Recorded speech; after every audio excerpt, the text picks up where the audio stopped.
Hey guys, this is Cameron with CBeam Reviews, and I'm here to present a very special Q&A with Rob Paulsen and Maurice LaMarche. Yes, my friends. Narf! Yes. I hope you guys enjoy it. Yes, we hope you enjoy it too. Try to remember that Mr. LaMarche only had like 3 hours of sleep last night, so that's why I chew my tongue halfway through. And another thing I want to show you, Cameron, is that you seem to have a little bit of me on your shirt. I got to see if I can clean that off somehow. I think I want to leave it on. Wait a minute. Yes. I don't see any pinky. There is no pinky. Now wait a minute. This is a brain shirt. It's a brain shirt. Yes, occasionally. I don't give a shit about your bloody I have my brain own shirt. unauthorized merchandise. Yes. Well, you know what I have to say to that about Cameron and his camera? Narf?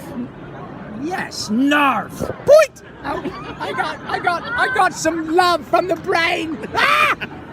Take us inside the studio with Andrea. What is it like being directed by Andrea Romano? Is there a particular efficiency that she has in booth? Is it that she knows actors so well? She What is it? insists on punctuality. Yep. Yeah. So, and I butt it up against that a little bit because I have a 5-minute fudge factor kind of a thing. I've never really gotten great at showing up exactly. 5 minutes fudge factor coming soon to TBS. Directed by Phil H.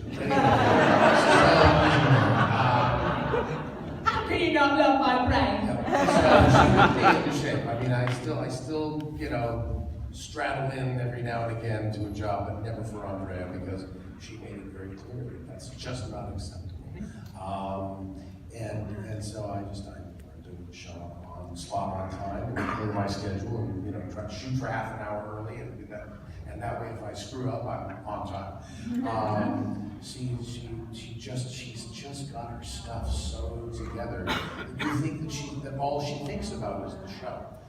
There's no fumbling around for notes. Or let me see. Let me move in. She just knows exactly who your internal life, what your internal life as the character is, and draws it out of you. Yeah. She's great, and she makes it a party. She makes it fun, and unless you're 5 minutes late, and she makes it fun, and she makes it just a collaborative experience. I mean, she's just there with us, and it's not just calling out take numbers and all that sort of thing. She really lives the show. Yeah, Show's inside her. Kevin Conroy, as you guys know, is Batman. Really great guy and a wonderful, dear friend and He's Batman. I got to tell you, really briefly, I got to tell you this because it gives me chills when I think about it. And we're fans too. And to be able to be close to world-class actors and see the effect they have on folks. And this weekend is just like every other wonderful experience in which we go home from 3 days of being here exhausted from saying, thank you. It's just remarkable. But when you start to understand the effect and the depth to which these characters affect people on a visceral, soulful level, it's a remarkable thing to watch. And I remember last New York Comic Con, I happened to sit next to Kevin, and of course his line was out the door. And every 45 minutes or so, he would stand up on his chair, and everybody would, cheer. And I was like, and he'd pick up the microphone and he'd say, "I am vengeance. I am the night. I am Batman." And the whole place, they would cheer. And He's here to save us. We're going to be okay. And the reason I say that is because it was palpable. The deep experience that meant to that many people. And Kevin on my show talked about when 9/11 happened. Kevin lives in New York, and when 9/11 happened, he was working and trying to help and whatever he could do. He was cooking in the He had a kitchen. friend who was working with the first responders saying, would you come down to the soup kitchen and help to feed the people who are trying to save everybody? And he said, well, sure, I'm happy to help. So while he's down there, another guy said, hey man, they're going to freak out about the firemen and the stuff who were there. And it was their shift and they were trying to eat. And he was saying, you should go out there and get on the PA system. Talk to my Batman. He said, and these guys are professionals. They're in the worst experience in the history of our country. And they don't want to, he said, trust me. So he went out there and he did. And he did some, the people of Gotham and all of you first responders, I just want you to know what it means to us. And remember, I am vengeance. And it's difficult to get through it. because all these firemen and policemen were just weeping, and they stood up and started clapping for the voice of Batman. Isn't that something? It's a cartoon for God's sake.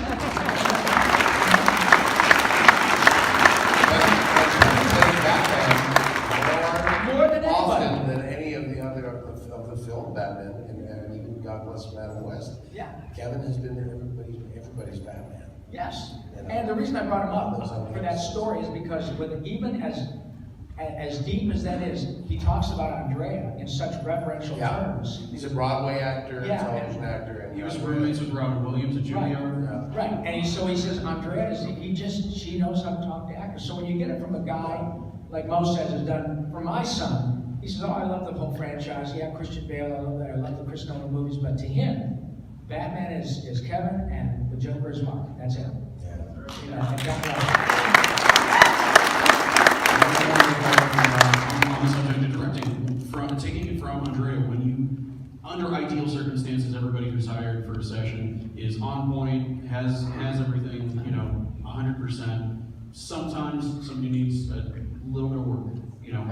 How did you learn from seeing Andrea work with people who, need a little bit of a nudge? Just by literally watching her do it. It's the way she draws things out. Often what will happen is the 4 new turtles, by the way, are just phenomenal. Omar Miller from Ballers is Raphael. Josh Brenner from Silicon Valley is Donatello.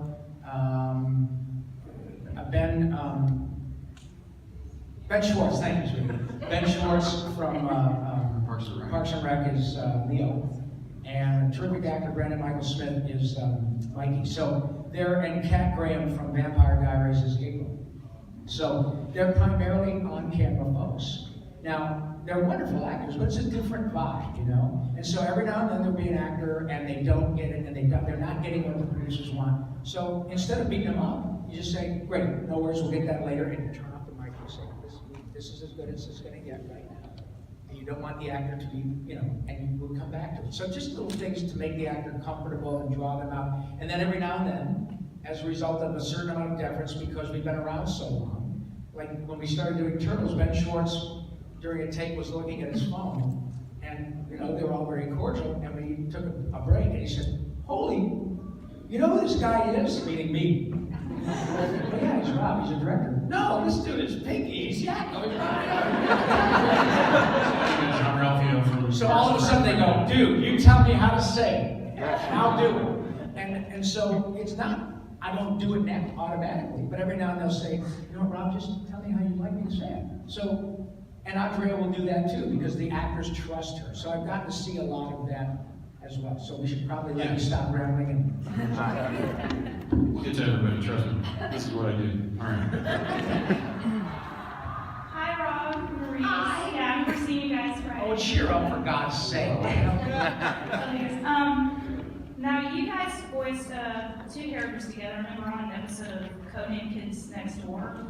You were the father, and you were, I forget what his name was, but Red Food or something like that. Was that the one where it was like Robin Hood or Robin Food or something? Yes, that's it. Yes. Oh yeah, Robin. I think I did a sort of Ronald Coleman.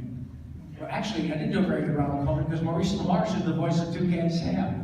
Polygo knows, it always knows. That's the longest running job I've ever had. I've been doing that job for 31 years now. Wow. How did y'all get that part? Which for Codename Kids, Kids? there's an audition. We'll just go out and try out for it. And first of all, it was like that. I think once you reach a certain level, I get a lot more work given to me now. And in large part because there are people your age who are now in positions of power who say, we want, Rick and Morty, great example. Our plan worked, Pinky. Yes, we transmitted our message of hire us through the television sets to the 6-year-old future animator.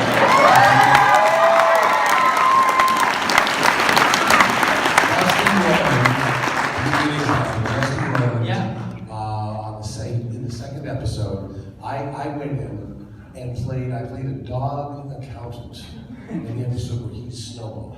And I had like, 3 lines, and I did them. I said, well, how do you want it? It's just your natural voice. Just do your natural voice. And so I said, sir, this can't possibly be sustained. We'll run out of money. And then at the end of the session, I thanked him very much. And I said, can I just ask you a question? What is it about my demo reel, because I didn't audition for this, that made you think I'd be good for the part of the dog account? Now, pardon me.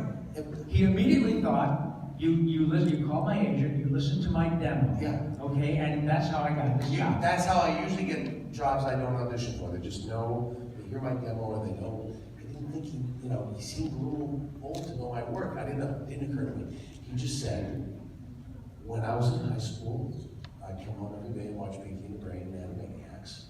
And I promised myself, he said I was an artist then, I drew, and I always dreamed about the day I'd have my own show. And I promised myself, if I ever was lucky enough to get my own show, I wanted to work with Rob Paulsen, Jess Arno, Tressa McNeil, and you. And sure enough, on that very first day of episode 2, after the pilot was recorded, I bumped into Jess Arnell, you and Jess Arnell in the parking lot, and Tress McNeil was coming in later, and he's kept us all working on Rick and Morty as something fast and or another. I felt like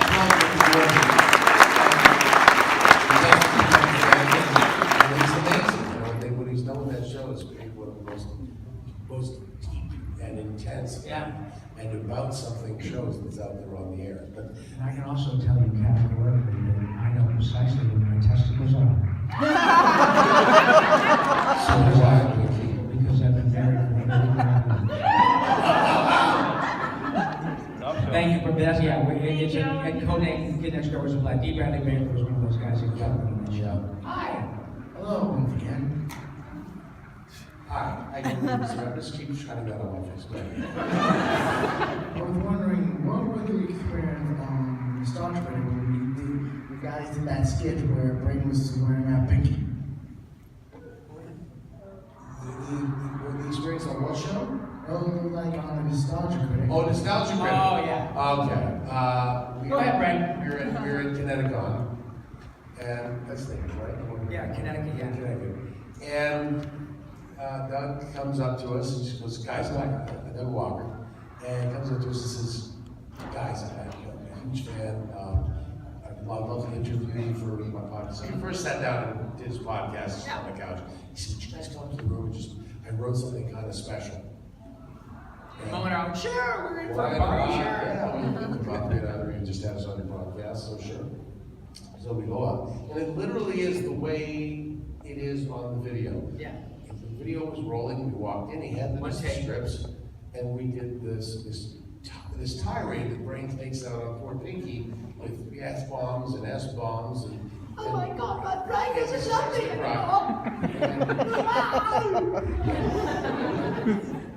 And when I say, are you sure this is for kids? It really was.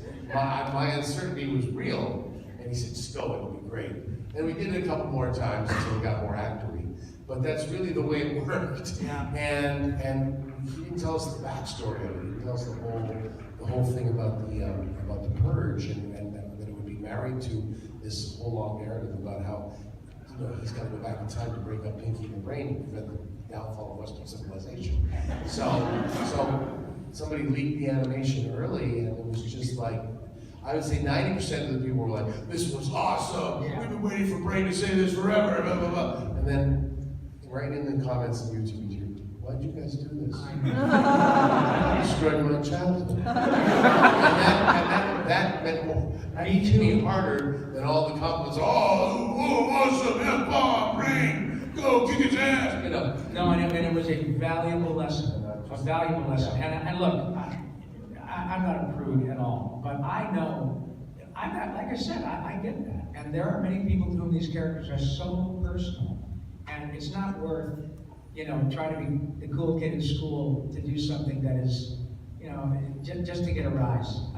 So I learned my lesson. It was valuable. And I'm still learning how instantaneous social media is and how I tell kids all the time, you have a couple of pops and you go to a party and you're in college. Remember, this is forever, folks. So it's not. There is no taking it down, it really never comes down. Yeah. Anyway, thank you for asking. So, you, no, sorry.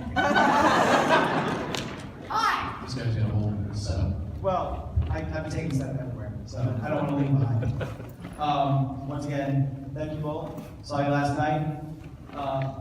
Love you both. Thank you. Rob, especially, you are my comedy inspiration. Yes. I had a chance to meet you 2 years ago, Especially me, yes. and I never. Well, you gotta understand, like it just. I just say you have impeccable taste in voice acting. Pinky and the Brain and Animaniacs both ahead of their time. Everyone's finding that out now. And among the sketches, when you brought Pinky and the Brain in, you got the show to WB. Yeah. Animaniacs got like another 30 episodes or so. They were running concurrently. That's some of the best Animaniacs stuff because now you're like playing off all the old things you used to do. You did a cold open. You guys did a cold open for the Please Get a Life Foundation. Yeah. And you watch it and you're like, this could have been made last week because it just, the whole notion of the internet being, you know, Yes. a place where all these people could play was still new to everybody back in '97, I think, when it was shot. That's when the Usenet news groups were at their peak, you know, and so now nobody knows what Usenet is, all TV, Animaniacs, and all that, but that, you know, this came in at the crest of the wave of the internet, you know, so it's the perfect time for Rich Storm. Yeah, and what you're alluding to, I think, is as well is the fact that these guys were so prescient. These folks knew exactly what they were doing. And I can tell you categorically, there was an edict right from the beginning that none of this, Animaniacs and Pinky and the Brain, does not, Hysteria too, does not condescend to the audience. A la Looney Tunes, Rocky and Bullwinkle. The kids will get a laugh when Maloney gets the big anvil dropped on him. And the adults will go, fingerprints, are you kidding me? It's really funny. And now, the kids who got a laugh at Baloney when the anvil dropped on him come up and say, I didn't get fingerprints until now. And that was utterly by design, just like Chuck Jones and Bob McKimson and all those guys. They wrote up. Yeah, they wrote up. They did not, they assumed the audience would get it. If not now, in 20 years. And the proof is in the pudding, because it went crazy on Netflix. And now Mr. Spielberg, who got 72 years old, says, I know. Let's do 26 more of these for Hulu, because we know the audience is now exponentially larger precisely by what you were citing. Thank you for asking. Thank you. I just want to say I love you so much. Like, before I even asked us to kneel down over here, I was ready to just bow. But overall, I just wanted to ask, like, if you could be any duos, career or otherwise, like, play them together, who do you think you would be? Like, who would you want to be together? Sacco and Benjamin. That's very cool. Neil Hogan Low. There you go. I don't know. Who would you want? Rock and Joe. Sure. There you go, Rock and Joe. There it is. I got 3 hours sleep last night. I've got no improbability. Marilyn Lynch. There you go. I'm going to forego my question so everybody else can get theirs. Would it be right if I just walk by and snap the close picture real quick? Sure. Of course. Although I am in the witness protection program, just saying. I just wanted to thank you for the podcast that you do and for how much that has impacted a lot of people, especially by how it connects. Because you're talking about things with real life and things that go deeper than a normal surface level thing. Yeah. But especially for voice actors, how do you like the fact that how podcasts is starting to revitalize that audio-only medium? And by the way, Voice Nest, I was super excited that you were here, seeing you on stage. Your work on The Incomparable is incomparable. So, thank you. How about that? Check clear. Thank you for saying that. That's really important, and it is. And this the nature of all this incredibly interactive and instantaneous social media is a remarkable thing. And I've chosen to embrace it, and I'm learning a lot. It's pretty cool. I remember when you started. My podcast. I come over. Mo is my first guest on every version of my podcast. I came over to his house, my little laptop and microphone, and we just said we should talk about stuff. Yeah. And it's given us new life too. I mean, people knew nothing. People did not pay as much attention to anything we had to say. Before the podcast. Now podcasts are becoming what radio was to our grandparents. And I listen to podcasts all the time. I don't listen to music anymore. I'm just constantly listening to podcasts. I love Sam Harris. I love your podcast. I love a podcast. And I've been Hardwick's both iterations of his podcast. But I've been lucky to be a guest on I'm going to give a plug for it because they have me on because I'm an enthusiast about something besides my career, and that's the James Bonding podcast. The James Bonding podcast. Matt Myra and Matt Gorley they break down James Bond movies every episode in the wittiest, funniest way, and they have me on because I'm a James Bondophile, not because I can do a lot of voices. And I love just sitting there talking about something else besides being with those two guys. So do me a favor, just right now say, what is it? Or say, what? Pinky, do you expect me? Oh, do you expect me to talk? Right? Say, as Brent say, Pinky. Well, Jen, you don't expect me to talk, do you? No, Mr. Brand, I expect you to die.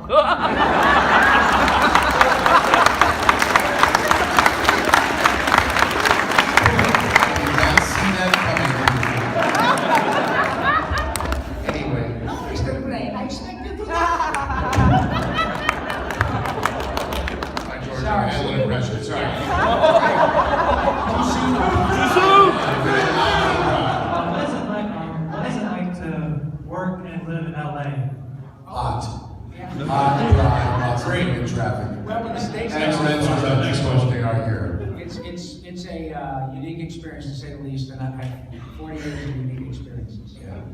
Hi. This is a question for Maurice. A few years back. Because I'm your favorite, right? Yeah. A few years back, you were featured on a series called Interviews with Lucas. I just want you to tell me how that experience was and how that kind of got started. Okay, all right. Interviews with Lucas. By the way, Rob Paulsen did it before I did. Yeah, that was Victor Garrett. Remember the little puppet? Oh my God. That guy's house in like Burbank. Yeah, The setup for this podcast is a guy doing an impression of George Lucas interviewing other people. No, not true. Okay. No, I did it at Top Golf. To be honest, he's got a cute little puppet, and he's just down out of the shot, and the puppet interviews this little purple dragony kind of puppet. Right. But the interview goes very dark and weird and almost creepy. But he stays in the like he goes. Maurice LaMarche, you're the voice of the brain, are you not? Yes, I am the voice of the brain. And would you stop looking at my weeble wobble? What's a weeble wobble? My weeble wobble is down here. And it's just that it goes, it gets just dirtier from there. But it never leaves the cuteness of the puppet. And Victor Garrett is one of the best improvisers I've ever worked with. He's working on Sid and Marty Krofft show right now. And he's a brilliant puppeteer, but his mind is so fast. And we're working on something called Mr. Clown with Tom Caltabiano, who was the co-executive producer of Everybody Loves Raymond. And I love Victor Garrett. I'm a huge Victor Garrett fan. Thank you for bringing I'll look mine up. Hi. So Animaniacs came out like right when I was too old and way too cool for cartoons. But Wait a minute, wait. No. Too old for cartoons, honey. I'm old enough to be your grandfather. I was, high school.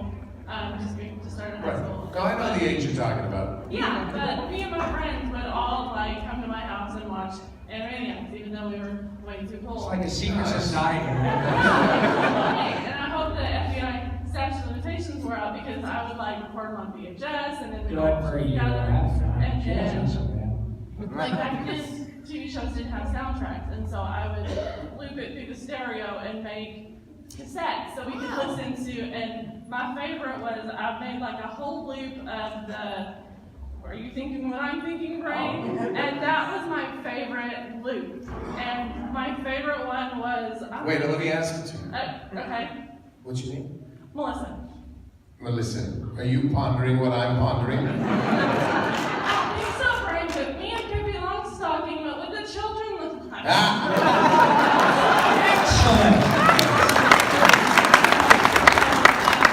Do you have a favorite? Was there one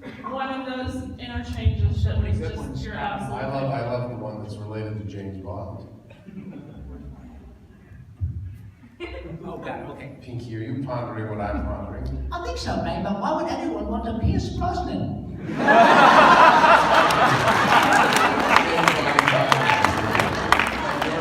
What's your personal favorite? I'll just ask it. Okay, go ahead. Pinky, are you pondering what I'm pondering?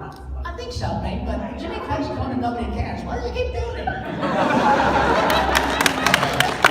gonna blast out these last two questions. Here we go. Alright, hey, I'll try to make this quick.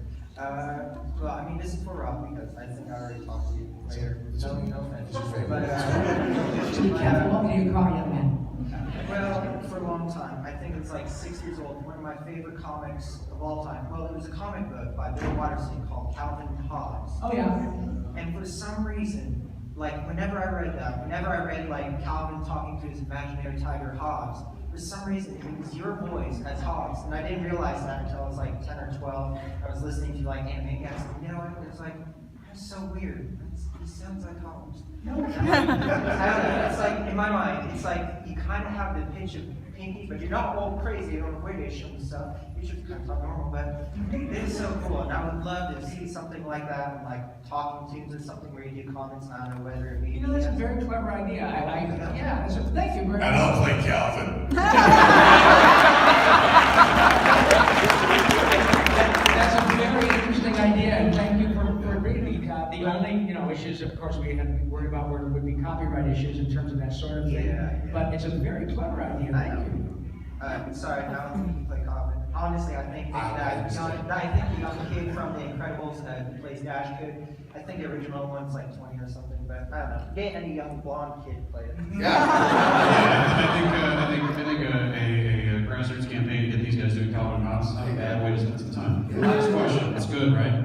It's real good? How good? Yeah, pretty good. All right. Pretty good. Hi. Excuse me. Hello, Nick.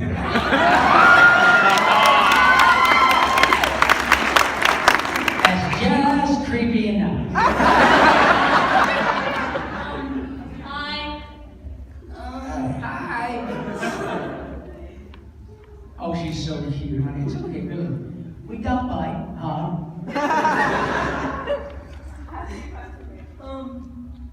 So how can you be like an actor and a director at the same time?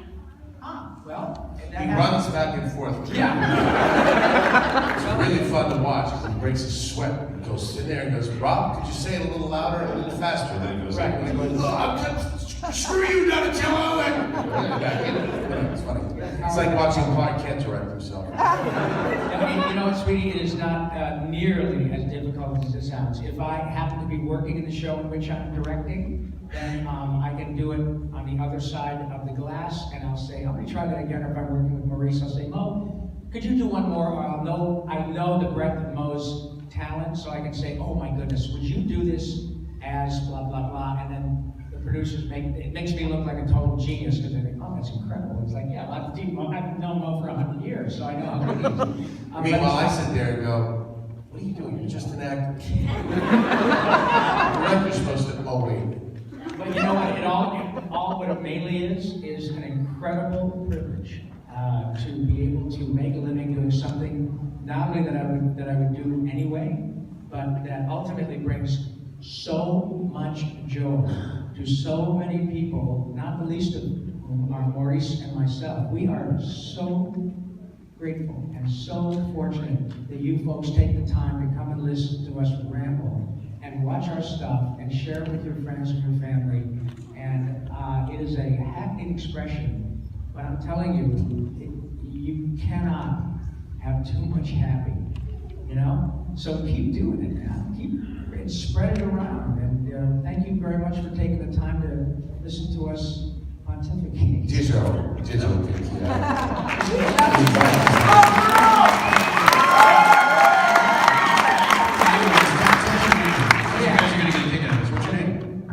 Andrea? We'll do it. Let's hear it for Andre, everybody. Yeah.